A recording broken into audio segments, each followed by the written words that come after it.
Poin pertama Bunda, ketika tahu rumah tangga kita nggak baik-baik aja, yang harus kita ingat lagi adalah komitmen. Buat apa sih kita nikah?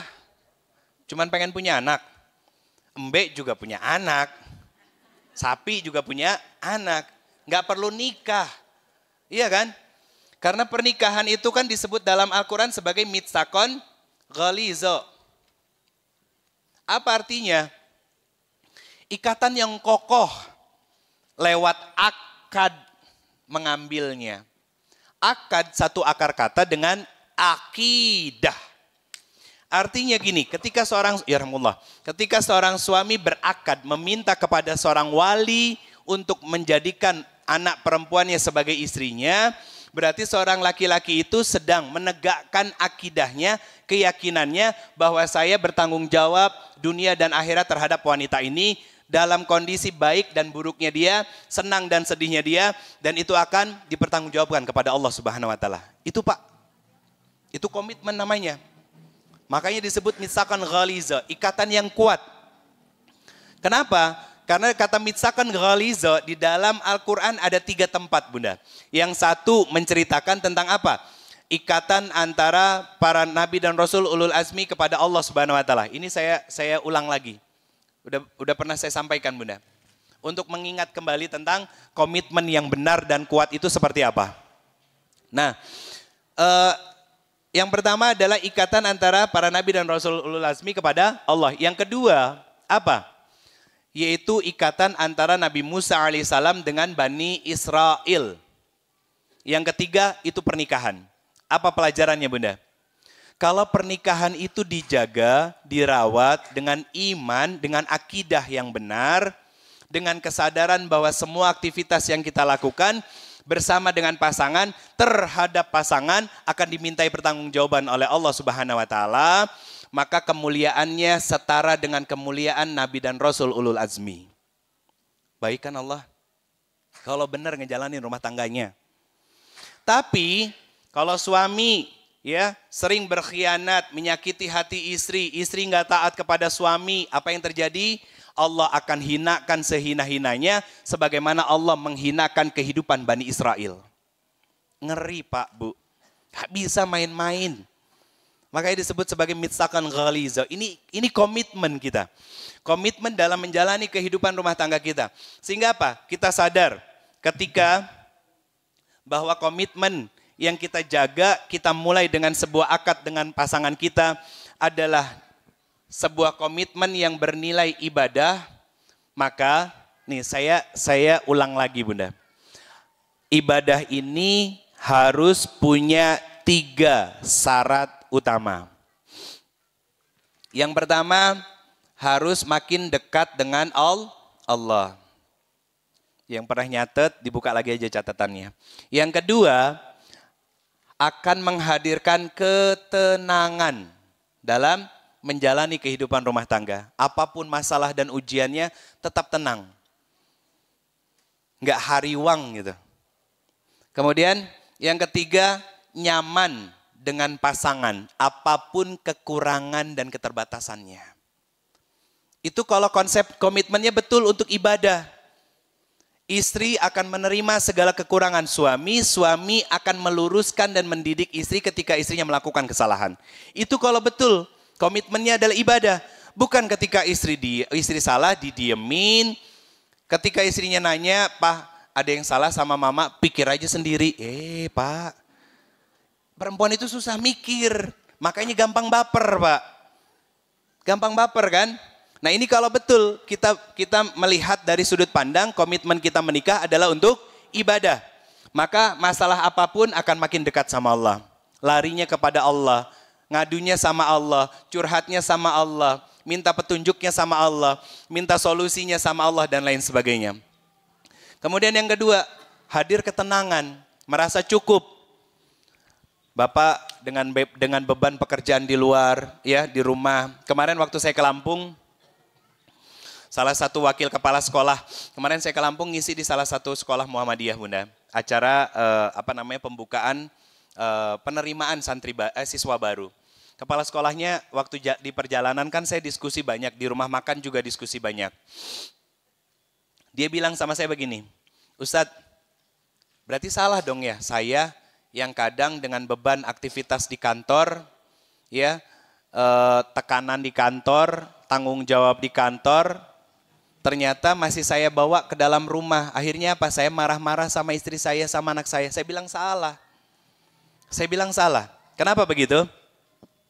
Seorang suami apapun aktivitas di luar, ya, ketika dia pulang ke rumah, maka dilepaskan pakaian aktivitas di luar rumahnya dan kembali pada pakaian utamanya, yaitu sebagai seorang suami dan juga sebagai seorang ayah bagi istri dan anak-anaknya di dalam rumah. Artinya beban masalah di kantor itu ditinggalkan di depan pintu rumah, Bunda. Jangan dibawa masuk ke dalam rumah karena nanti istri akan selalu menjadi korban dari kebodohan kita sebagai seorang suami, Pak.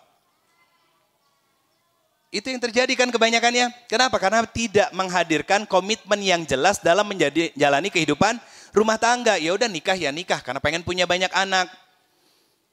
Ada yang bilang pengen membangun keluarga yang sakinah mawaddah warahmah. Anak SD bisa ngomong begitu, Bunda.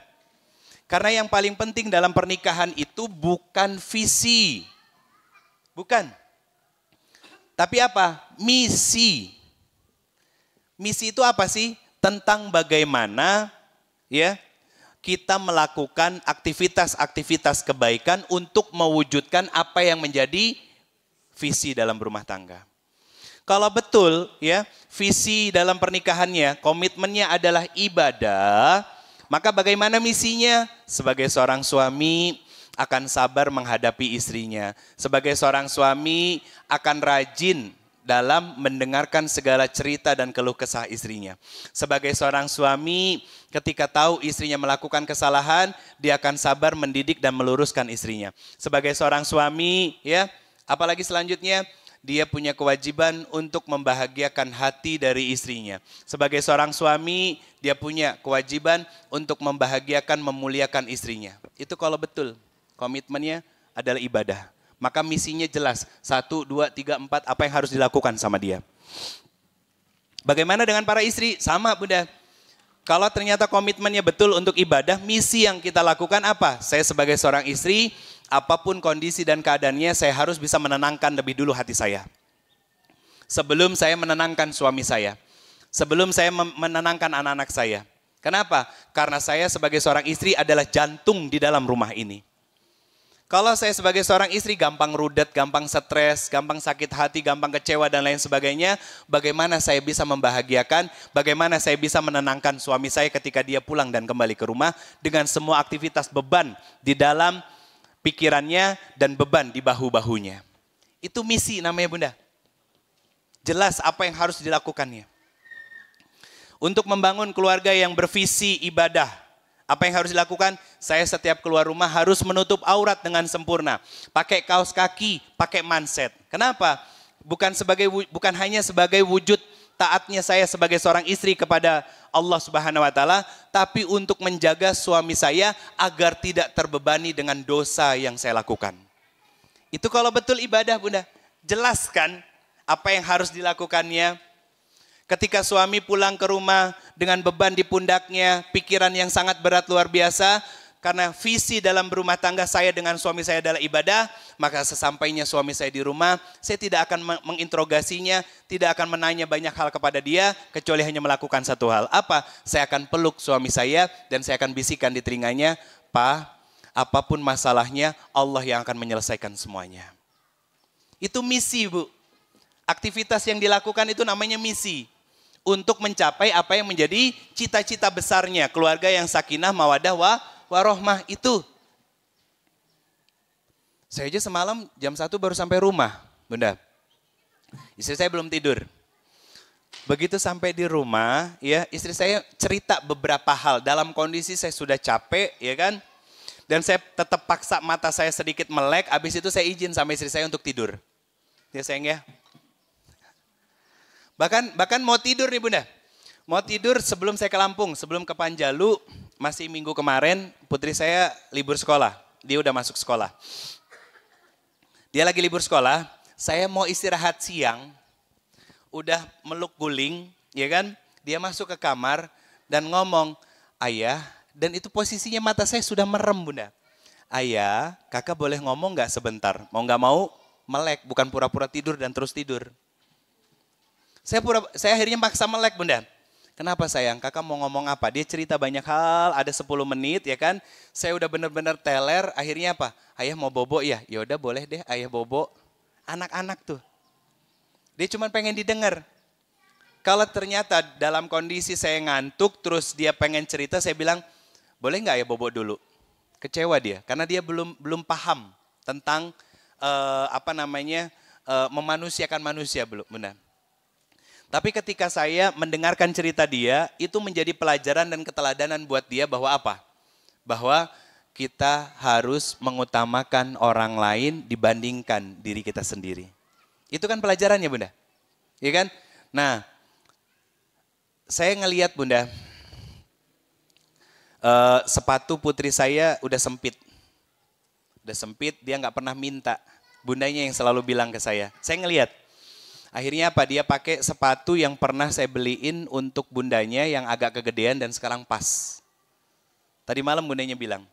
Terus dia bilang gini, Bunda, ini ada cerita nih ya. Ceritanya lucu lagi. Istri saya aja sampai terharu, Bunda. Apa kata putri saya? Kemarin waktu saya masih di bandara mau terbang ke Jakarta, ayah, tadi kakak lihat video lewat, kata dia, di YouTube. Di YouTube, ada anak cewek nangis-nangis marahin ayahnya karena nikah sama pelakor. Tapi malah anaknya dimarahin balik sama ayahnya, ayah, kata dia. Kakak sakit hati, pedih banget ngelihatnya. Kata dia. Apa kata dia? Ayah selamanya sayang sama kakak dan bunda ya. Kata. Saya lagi di sana, Bunda. Gimana saya nggak kangen pengen cepet pulang, Bunda. Terus apa lagi? Jangan kayak bapak-bapak itu jahat sama anaknya. Saya sampai di rumah, saya buka handphone saya tunjukin sama istri saya, Bunda. Saya tunjukin sama istri saya. Gimana saya nggak kangen pengen cepet pulang, Bunda. Dan kondisi rumah itu kan tergantung istri. Dan seorang istri itu tergantung seorang suami, Pak. Kalau nggak salah saya pernah nyampein rumusnya di sini. Seorang anak akan bahagia kalau ibunya bahagia. Dan seorang ibu akan bahagia kalau seorang bapak ya, berarti bapak dari anak-anaknya yang merupakan suami dari ibu tersebut. Apa? Bapaknya mampu membahagiakan ibu dari anak-anak itu. Dan seorang bapak, berarti dia anak laki-laki, seorang suami, seorang ayah ya. Yang tadi berusaha untuk membahagiakan ibu dari anak-anaknya berarti istrinya. Berarti seorang kita, Pak, laki-laki yang membahagiakan kita itu adalah orang tua kita. Orang tua. Pengasuhan dari orang tua. Kalau ternyata kita tidak bahagia dengan orang tua kita, apa yang terjadi? Maka nanti bapak ini, suami ini tidak akan bisa membahagiakan istri dan ibu dari anak-anaknya. Persis seperti bunda. Kebanyakan. Kenapa? Akhirnya kan apa? Cuek, ya kan? Apalagi kaku. Apalagi, ayo sebutin. Apa bunda? Pemarah. Apalagi sensitif. Apalagi makin kolot ya bunda ya. Apalagi bunda? Nggak peka. Iya. Nggak peka dan lain sebagainya. Kenapa? Karena ini muncul, sifat-sifat ini muncul karena dia melihat bapaknya dulu bersikap yang sama sama ibunya. Sehingga dia menganggap bahwa itulah standar sifat laki-laki ketika berinteraksi kepada seorang istri, bunda. Salah besar. Salah besar.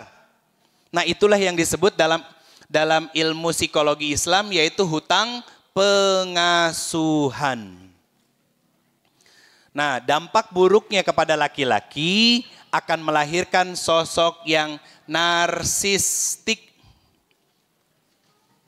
atau NPD kalau kata orang psikologinya bunda. Narcissistic Personality Disorder. Apa ciri narsistik? Ada dua bunda yang paling utama. Yang pertama, cirinya adalah dia hobinya playing victim. Nanti saya jelasin satu-satu. Yang kedua, cirinya adalah apa? Manipulatif.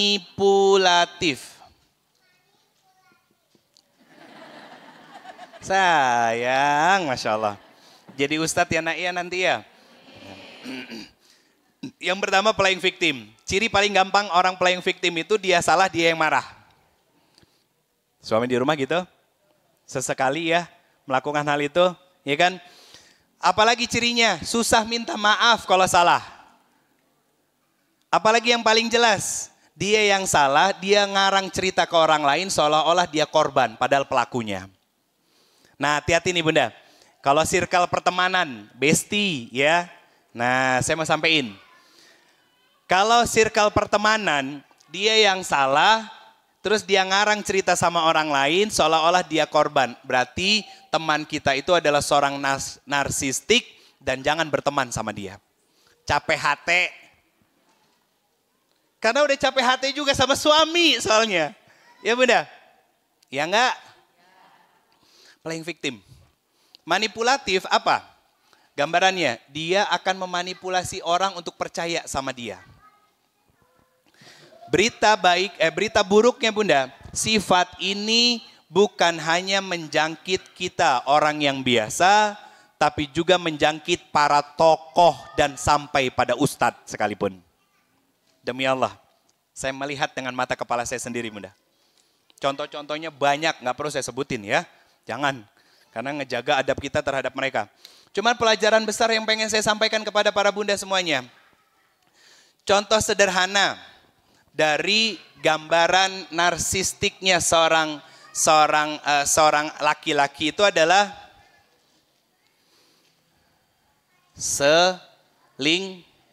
selingkuh. Punya masalah sama jiwanya bunda. Dia nggak cukup sama istrinya. Berarti ngerusak yang namanya komitmen. Dia nikah bukan untuk ibadah, tapi hanya memperturutkan syahwatnya dia, persis seperti binatang. Persis seperti binatang. Hobinya selingkuh bunda. Udah selingkuh, maksa istrinya untuk nerima agar bisa kawin lagi. Sampai pada itu loh bunda, tahapannya. Akhirnya apa? Istrinya mentalnya dirusak berulang. Akhirnya apa? Saya pernah dapat satu kasus bunda. Sampai istrinya mengalami kerusakan mental pada tahapan bipolar. Tahu bipolar? Punya dua kepribadian. Yang kadang A, kadang B. Kadang baik, tiba-tiba impulsif, marahnya besar dan lain sebagainya. Kenapa? Itu diawali anxiety, rasa takut yang berlebihan. Rasa takut yang berlebihan. Kenapa itu muncul? Karena dizolimi oleh suaminya. Atau bahkan ketika kecil dia trauma dengan pengasuhan orang tuanya. Nah, saya banyak ketemu orang-orang begini bunda. Dan ini jadi pelajaran untuk saya sama istri saya.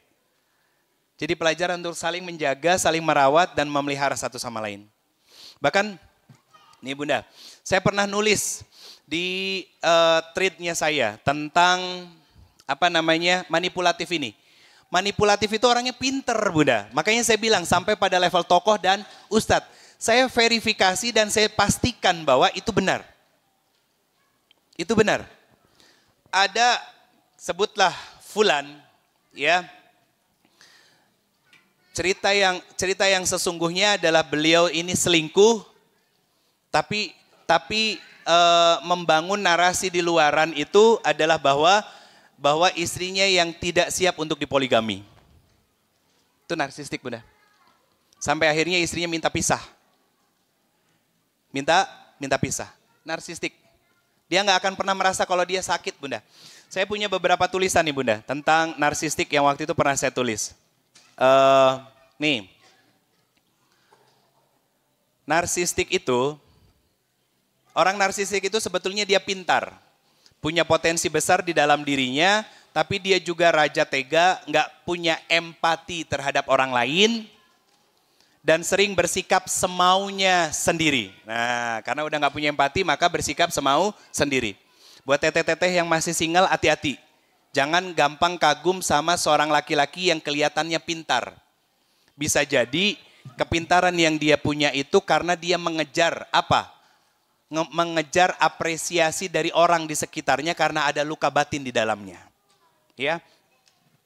Saya lanjutin. Ternyata banyak saya dapati gangguan kejiwaan ini juga menjangkit sampai pada level tokoh dan juga ustadz. Kenapa hal ini terjadi? Pertama, dia nggak sadar kalau dia sedang sakit. Karena apa? Karena merasa dia punya ilmu dan banyak amal solehnya. Kemudian, yang kedua, kata saya, coba deh cek aja, biasanya orang-orang narsistik itu tumbuh dari pengasuhan orang tua yang bermasalah. Itu Bunda. Nah kemudian tulisan selanjutnya nih Bunda. Karena saking pintarnya seorang narsistik itu, dia pintar membangun citra positif pada khalayak. Menceritakan tentang dirinya dengan semua potensi dan pencapaian yang didapat sama dia. Terlebih, nah Bunda, dia dikelilingi oleh flying monkey, monyet terbang, bajing lompat lah ya. Bunda masih ingat zaman sekolah dulu ada grup-grupan, ya 5 orang, 6 orang, 1 orang di antara grup-grupan itu sebetulnya dia salah tapi dibenerin sama teman-teman yang lain. Nah, orang yang salah itu punya sifat narsistik, ya teman-teman yang membenarkan kesalahannya itu adalah flying monkey-nya. Itu gambarannya. Atau sekarang nih ya, kita berkelompok-kelompok ya kan, di majelis ilmu atau bahkan di luar, 5 orang, 4 orang gitu kan. Terus ternyata 1 orang dari teman kita ini pika sebelen keluar dari kelompok kita membangun citra bahwa padahal dia yang salah tapi dia adalah korban. Ada yang seperti itu? Nah itu gambarannya Bunda. Ya, nah saya lanjutin Bunda. Terlebih, dia dikelilingi oleh flying monkey yang selalu setia menemaninya, pasukan buzzer yang selalu membenarkan kesalahannya. Kalau dia adalah seorang suami, ya, istrinya adalah supply bagi dia, yaitu tameng sekaligus samsak buat dia. Makanya Bunda mohon maaf, kata Nabi SAW, kalau mau tahu akhlak seorang suami maka tanya pada istrinya. Oh iya, kata saya, narsistik itu orangnya sok-sokannya rendah hati dan gak suka pujian, tapi selalu menceritakan tentang kebaikannya kepada orang-orang bahwa seolah-olah nih loh gue itu baik. Gak usah ngebayangin siapa-siapa ya aja Bunda ya. Jangan. Omat ya. Saya udah mau wanti-wanti loh ya. Kita ini buat diri kita sendiri Bunda. Nah, walaupun orang narsistik itu pintar dan punya potensi besar di dalam dirinya, tapi dia sangat bodoh untuk introspeksi diri dan mengetahui kesalahan di dalam dirinya sendiri. Jadi jangan nyuruh orang narsistik itu untuk bercermin ya. Gak akan pernah mempan dan bikin capek hati. Karena apa? Hal utama yang paling menonjol dari seorang narsistik itu adalah sifat playing victim dan manipulatifnya. Padahal dia ahli sholat, ahli tahajud, mungkin ahli sedekah, ahli ilmu dan lain sebagainya. Seorang ustadz ngegodain perempuan, janda-janda dijapriin gitu kan. Ketika suaminya ternyata dari perempuan itu meninggal, tiba-tiba dijapriin. Teteh punten izin, saya pengen mendoakan fulan suami teteh. Binnya siapa ya? Boleh tahu? Ada yang begitu? Ada. Istrinya tahu, ya kan, istrinya malah yang dicaci maki, istrinya yang disalahin, seolah-olah nggak bisa melayani dia dan lain sebagainya. Ada yang begitu? Banyak. Bunda itu jadi pelajaran untuk kita semuanya Bunda. Tapi jangan jadi julid ya, Ustadz aja begitu, enggak. Ini jadi pelajaran buat kita bahwa ternyata ilmu saja tidak cukup Bunda. Amal saja tidak cukup kalau tidak ilmu dan amal itu menjaga hati dia dari melakukan kemaksiatan. Kalau tidak ilmu dan amal tadi menjaga dia menghadirkan rasa takut kepada Allah Subhanahu wa taala Bunda. Istrinya sampai berulang kali dapat bukti cunihinnya gitu. Tapi masih tetap menyalahkan orang lain. Bahkan, punten ya, ini jadi pelajaran. Ada artis yang ketahuan selingkuh, terus di media dia bilang apa? Saya selingkuh tidak sepenuhnya kesalahan saya sebagai laki-laki. Itu narsistik. Nah kalau laki-laki yang nggak punya penyakit narsistik ini bunda, dia salah, dia datangin istrinya. Ma, papa salah, maafin papa ya. Istrinya yang salah, dia juga datang ke istrinya. Dipeluk istrinya, sayang kesalahan ayang adalah salahnya aku. Karena belum jadi teladan dalam rumah. Tuh Nabi ngelakuin kayak gitu, karena Nabi nggak punya masalah dengan ini. Makanya dibersihkan hatinya Nabi SAW dari berbagai macam penyakit-penyakit di dalam hati bunda. Nah ini jadi pelajaran buat kita bunda bahwa ternyata hal-hal seperti ini itu terjadi dalam kehidupan kita, di sekeliling kita. Tapi kadang kita nggak sadar bunda. Nah saya mengkaji sampai sedalam itu untuk apa? Untuk saya sampaikan kepada para jamaah bahwa bisa jadi suami kita sedang tidak baik-baik aja dan bisa jadi masalah ini pun ada di dalam diri kita. Itu jadi pelajarannya bunda. Dan orang-orang narsis itu pinter. Pinter, dia punya potensi, bahkan mohon maaf ya. Sampai pada level pejabat juga kan. Begitu juga ketika pejabat melakukan kesalahan, cari pembenaran. Bocor, banjir, yang disalahin apa? Solokan. Kan gitu. Terus kebakaran, yang disalahin tukang. Kan itu yang terjadi kan? Nah itu narsis. Polanya selalu begitu bunda. Selalu ngeles. Nah kalau para bapak-bapak kesepet dengan tausiah dari ustadz siapapun. Terus ternyata sampai di rumah diskusi sama istri melakukan pembenaran. Berarti dia sedang bermasalah kejiwaannya. Nggak, jangan dimasukin ke rumah sakit jiwa. Lebar. Disembuhin bunda. Gimana nyembuhinnya? Tadi ingat ya. Kalau kita mau sabar ngadepin suami atau istri yang modelannya begini Pak, itu harus ingat dulu komitmen kita nikah itu apa. Betulkah untuk ibadah? Betulkah cari ridhonya Allah? Ya, maka kalau betul ibadah, maka mengembalikannya lagi sama Allah. Ibadahnya makin getol, ya kan? Zikirnya makin banyak, sedekahnya makin besar. Kemudian apa? Karena gini, dampak dari semua amal soleh itu adalah hati. Makin bagus kualitas dari sholatnya, makin bagus kualitas dari amal solehnya, maka hatinya makin jembar, makin lapang, makin sabar terhadap orang lain. Itu kuncinya. Kalau suami kita rajin sholat 5 waktu di masjid, tapi nggak cukup sabar dengan istrinya, ada masalah dengan sholatnya. Baru sebatas melepas kewajiban saja. Ada seorang suami kelihatannya royal di luar, berbagi ke masjid, ya kan, anak yatim, ya kan, panti asuhan dan lain sebagainya, tapi pelit sama istrinya, salah paham dia tentang konsep sedekah. Karena semua nilai ibadah itu muaranya adalah hati. Karena gini bunda, kita buka Quran surat Al-Jumu'ah ya. Surat Al-Jumu'ah itu surat ke-64 kalau nggak salah. Betul bunda? Bukan ding, 62. Salah. Bukan 64. 64 itu At-Tagabun. Quran surat ke-62. Ayatnya ayat kedua. Bunda, kalau hidup kita pengen bahagia, pengen nyaman, pengen senang, kata Imam Malik rahimahumullah, maka gunakan cara orang-orang dahulu menjalani kehidupannya. Saya ulangi. Kalau kehidupan kita pengen berubah, makin bahagia, makin tenang, makin nyaman, Allah limpahkan keberkahan dalam kehidupan kita. Kata Imam Malik rahimahullah, beliau mengatakan bahwa kembalilah seperti ajaran dan metode orang-orang terbaik dahulu. Siapa Imam Malik ini? Mufti di Madinah yang merupakan guru dari Imam Syafi'i. Kita buka Quran surat ke-62 bunda. Ayat kedua. Apa kata Allah Subhanahu wa taala? Saya bacakan terjemahannya saja dengan singkat.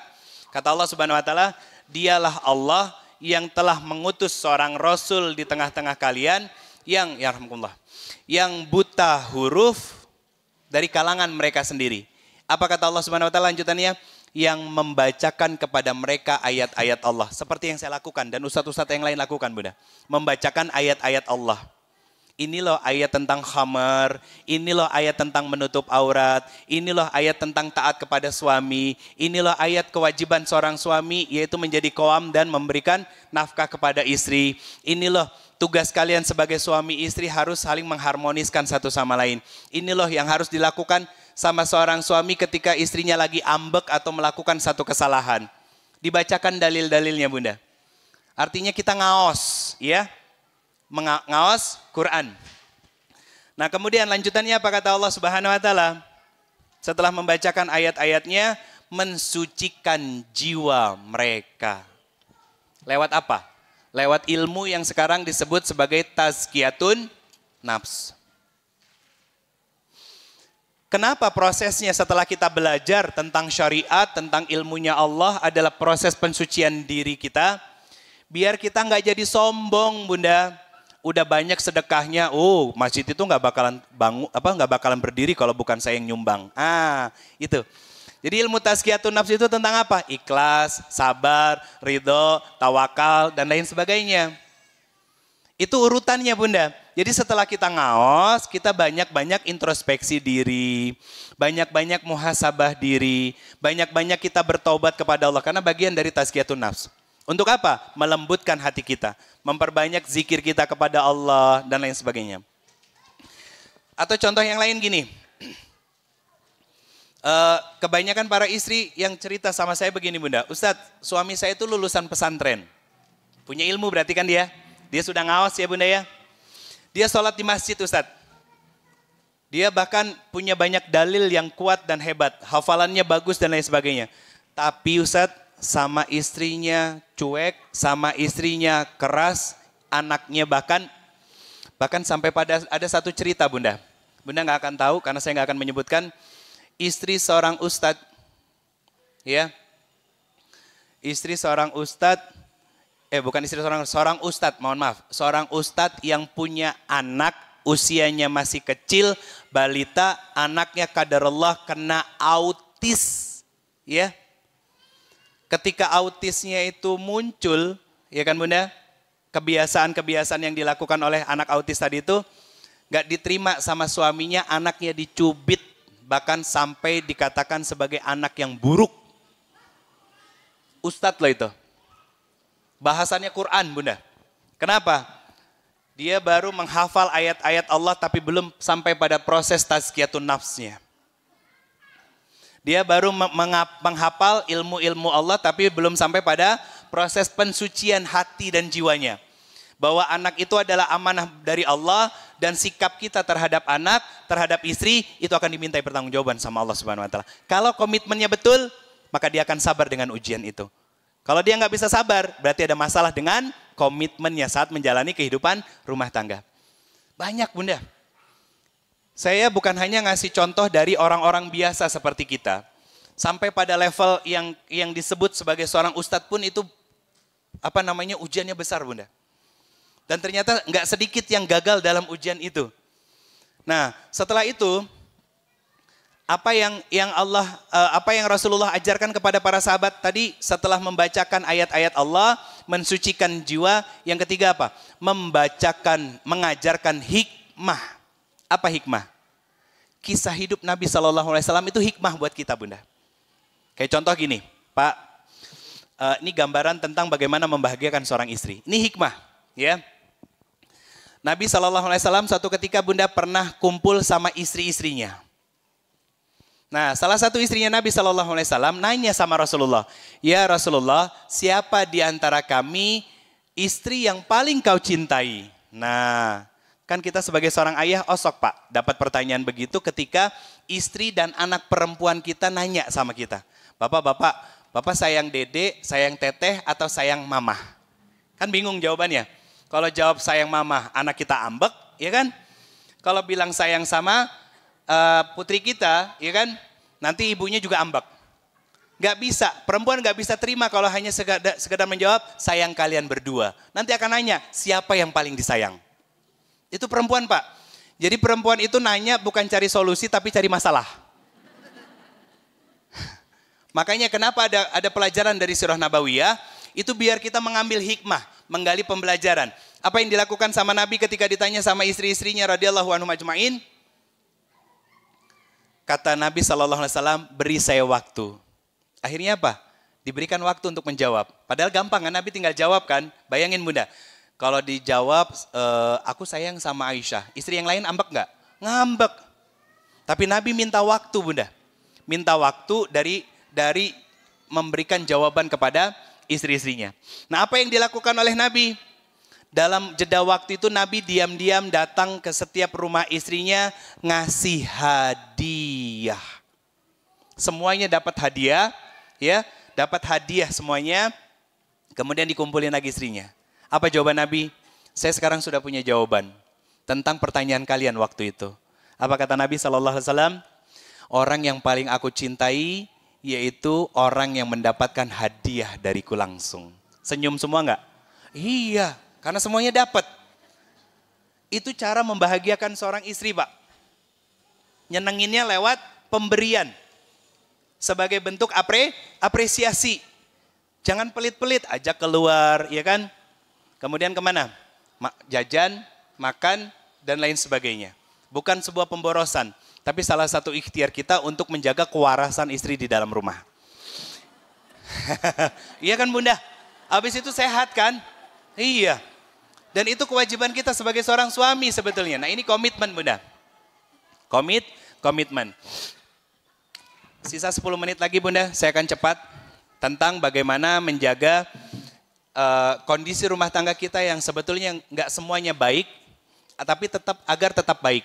Setelah mengingat ulang kembali tentang komitmen kita, memahami tentang siapa pasangan kita, apakah dia betul-betul sehat bukan hanya secara fisik, tapi juga sehat dalam kejiwaannya, atau justru malah ada masalah.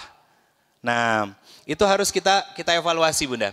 Yang kedua bunda, setelah kita ngomongin komitmen, yang kedua adalah bangun pola komunikasi yang baik dengan pasangan. Artinya gini, jangan kedua-duanya pengen ngomong. Harus ada yang satu ngomong, satu jadi pendengar yang baik bunda. Jadi pendengar itu saya tahu nggak mudah bagi seorang perempuan bunda. Karena apa? Suaminya baru ngomong 1 kalimat, perempuan pengen ngomong 10 kalimat. Susah buat seorang istri menjadi pendengar yang baik. Tapi saya tidak akan juga membenarkan bahwa seorang istri itu harus mengeluarkan 20.000 sampai 30.000 kata per harinya. Karena apa? Jurnal tentang ini itu masih ada kecacatannya bunda. Masih ada kecacatannya. Kalau seorang istri itu senang meluahkan, senang mengungkapkan, betul. Apa contohnya? Seharian diajak jalan, dijajanin, diajak main, malam mau tidur masih nanya, "Ai papa sayang sama mama." Itu perempuan. Itu betul. Karena an-nasa, senang meluahkan, senang mengungkapkan. Tapi kalau perempuan harus mengeluarkan 20.000 kata, 30.000 kata, 50.000 kata dalam sehari, itu jurnalnya cacat. Kenapa bunda? Saya ambil contoh satu. Salah satu wanita terbaik di dalam surganya Allah, yaitu Sayyidatina Maryam binti Imran. Ketika hamil ditanya, itu anak siapa? Dia memilih diam. Baper enggak? Enggak. Ketika harus keluar dari kotanya, tinggal sendiri, mengasingkan dari kehidupan yang lainnya, sami'na wa ta'na. Siapa lagi wanita terbaik di dalam surganya Allah Subhanahu wa taala? Sayyidatina Asiyah binti Muzahim. Lihat, suaminya dengan ujian yang sangat luar biasa dahsyat, tapi dia tetap menjaga lisannya dari tidak membicarakan keburukan-keburukan suaminya. Artinya gini bunda, betul bahwa seorang perempuan itu sedikit lebih banyak kecenderungan bicaranya daripada laki-laki. Salah satu gambaran kecenderungan lebih banyak bicaranya seorang istri itu apalagi ketika dia bahagia, ekspresif betul. Dia puji suaminya, dia ngucapin suaminya dan lain sebagainya. Tapi tidak sampai berlebihan. Gitu bunda. Itu kaidah dalam Islamnya. Karena wanita-wanita terbaik dahulu itu mereka mampu menjaga lisannya kecuali pada sosok yang lebih berhak atas dirinya. Siapa? Suaminya. Kalau cerita lebih banyak sama suaminya itu baru lebih bagus bunda. Tapi bukan dijadikan pembenaran bahwa aku harus ngomong banyak. Bukan. Ngomong juga kan nggak bisa. Pengen ngomong sekarang tiba-tiba langsung meluahkan sama suaminya. Nggak bisa. Harus lihat sikon suaminya dulu. Lagi banyak pikiran enggak? Lagi punya banyak beban atau enggak? Kalau enggak, kan enggak jadi ngomong. Ditahan lagi besok atau lusanya, ya kan? Nah, itulah kenapa dalam Islam ada ilmu yang namanya tazkiyatun nafs ini. Untuk apa? Untuk menyehatkan yang namanya jiwa. Kalau jiwanya sehat, berarti kolbunya hidup. Kolbunya. Berarti kalau kolbunya hidup, berarti kolbunya penuh dengan keimanan. Kalau kolbunya penuh dengan keimanan, jiwanya penuh dengan keimanan, berarti iman tersebut menjaga kita sebagai seorang wanita untuk tidak berkata-kata kecuali perkataan yang baik. Sebagaimana hadis Nabi SAW. Karena yang menjaga adalah iman, makanya hadisnya man kana yu'minu billahi wal yaumil akhir. Iman kepada Allah dan hari akhir. Dia bicara yang baik, kalau enggak diam. Itu Bunda. Jadi dia punya kontrol di dalam dirinya. Oh kira-kira kalau saya ngomong ini suami saya marah enggak ya? Oh kalau saya mau ngomong ini kira-kira pas enggak ya dengan sikon dan kondisi suami saya dan lain sebagainya. Jadi enggak harus selalunya diungkapkan, tapi pastikan ketika kita mengungkapkan yang kita bicarakan adalah kebaikan. Ya. Yang kedua tadi apa? Membangun komunikasi yang baik dengan pasangan. Dan juga belajar untuk menjadi pendengar yang baik bagi pasangan kita. Yang ketiga Bunda, sesekali, ini buat bapak-bapak juga, jadi ilmu yang saya sampaikan ini bisa buat bapak-bapak juga. Sesekali berikan hadiah atau kejutan kepada pasangan kita. Apapun itu, untuk menghangatkan lagi, meningkatkan lagi, apa? Rasa cinta kita, ikatan. Jadi kayak, Bunda, sayur asam itu makin dipanasin makin enak kan ya? Karena asamnya makin kental, makin kerasa banget ya kan. Terus apa? Nasinya sedikit, nasinya anget, di atasnya dikasih sambal terasi ya kan. Terus dikasih ikan asin, siram sama sayur asam tadi, nikmat nggak? Itu sayur diangetin aja jadi nikmat Bunda. Bagaimana dengan rumah tangga? Harusnya makin nikmat kita menjalani kehidupan rumah tangga kita dengan pasangan. Saya kemarin bilang Bunda, sama istri saya. Dia bercanda sama saya, dia whatsappan sama saya bercanda. Saya bilang, sayang, ayah pulangnya sore, pesawat terakhir. Apa jawab istri saya? Kok lama amat sih? Makin lama dong ketemunya, kata dia. Saya tahu dia bercanda, makanya nggak saya seriusin Bunda. Terus saya bilang, sayang, pesawatnya delay, berangkatnya kan aturan jam 5 lewat seperempat. Berangkatnya pesawatnya jam 6 Bunda. Apa jawab istri saya? Kok makin lama sih? Gak bisa buru-buru, gak bisa cepat gitu sampai di rumahnya. Saya tahu kenapa dia ngomong gitu. Kangen. Saya juga kangen. Cuman karena dia bercanda makanya gak saya seriusin Bunda.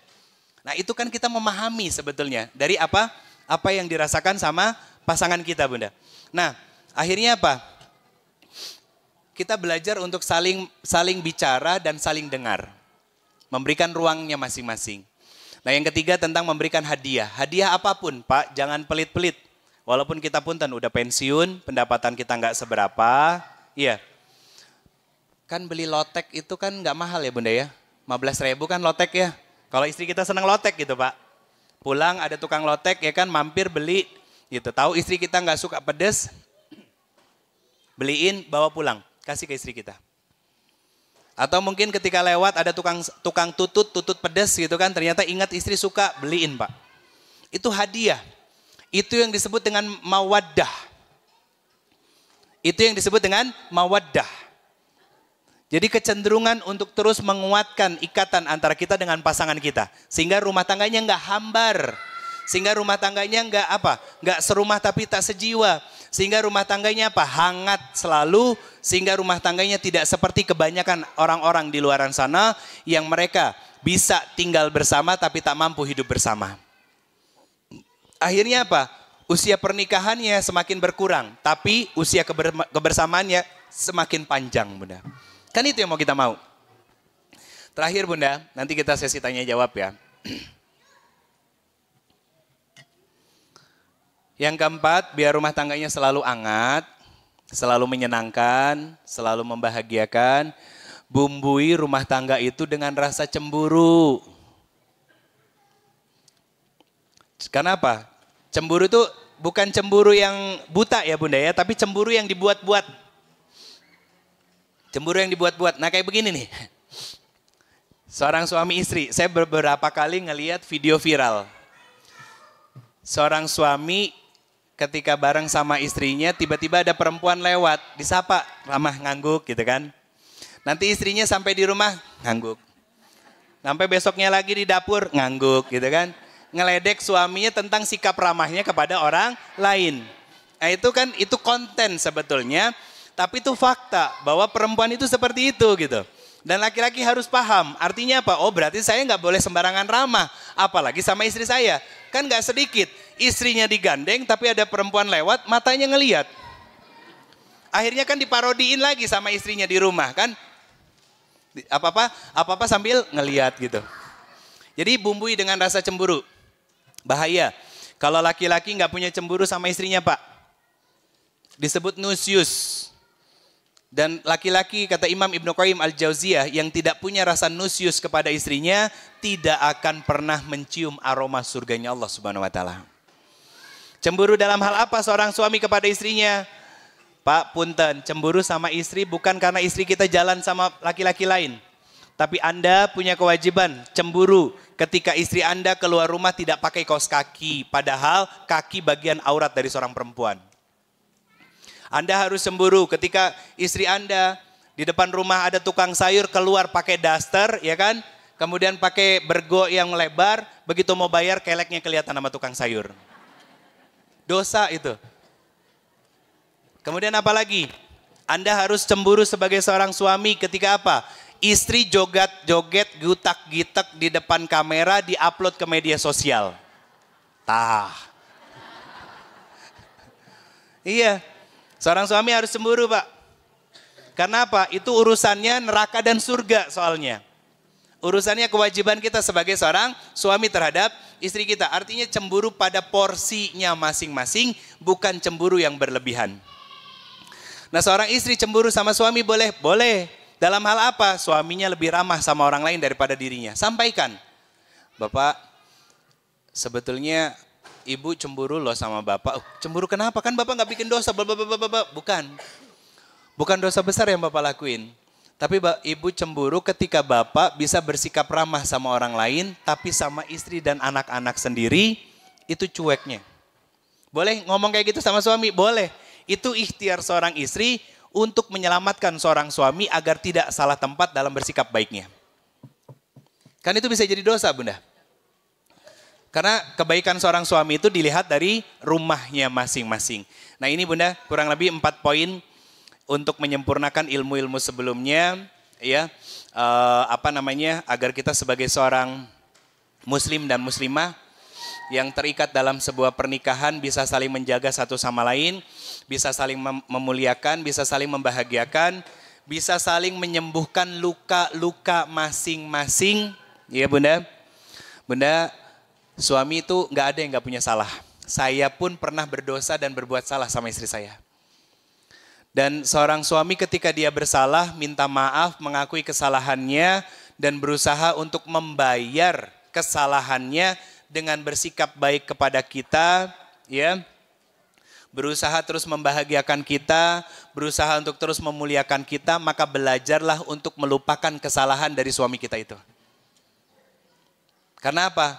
Kalau tidak belajar untuk dilupakan, maka itu akan selamanya menjadi beban di dalam jiwa kita, dan Bunda nggak akan sepenuhnya bahagia dalam berumah tangga. Kalau sudah nggak bahagia dalam berumah tangga, apa yang terjadi?